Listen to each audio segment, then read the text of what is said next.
मैं आंखें बंद करके देखने की कोशिश कर रहा था कि शायद केजरीवाल जी नजर आ जाए।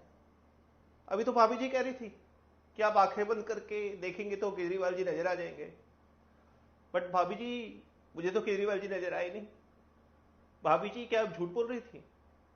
मैंने पिछले 15 मिनट से आंखें बंद करके बहुत कोशिश की कि शायद केजरीवाल जी आएंगे आएंगे, और मैं उनसे सवाल पूछूंगा कि केजरीवाल जी पिछले 3 दिन में आपने दिल्ली के 2 ऑर्डर पास किए, और उन ऑर्डर्स के अंदर आपने ये कहा कि दिल्ली के अंदर पानी की समस्या हो गई है, देखो दिल्ली के अंदर जाके कि कोई पानी की समस्या ना हो। दूसरे ऑर्डर में कहा कि दिल्ली के मोहल्ला क्लिनिक में दवाइयों की कमी हो गई है।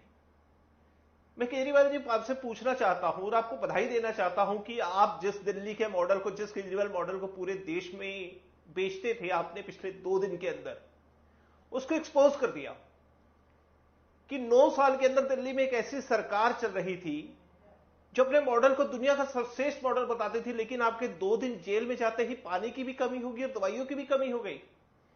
ये कौन सा शासन था जिसको आप बेचा करते थे?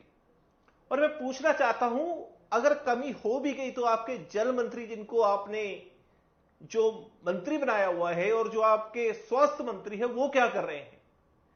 क्या वो ईडी में बैठे आपके आदेश का इंतजार करते हैं कि आप आदेश देंगे तो वो काम करेंगे, और अगर आप आदेश नहीं देंगे तो वो लोगों की मदद नहीं करेंगे?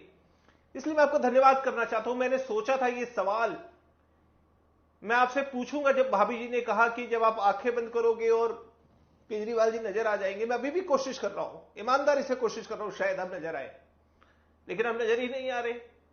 तो मैं इस वीडियो के माध्यम से आपसे यह सवाल पूछना चाहता हूं, बधाई देना चाहता हूं कि आपने इस केजरीवाल मॉडल को एक्सपोज कर दिया है। आपका बहुत बहुत धन्यवाद, और मैं फिर से एक बार आंखें बंद करके आपको ढूंढने का प्रयास करता हूं।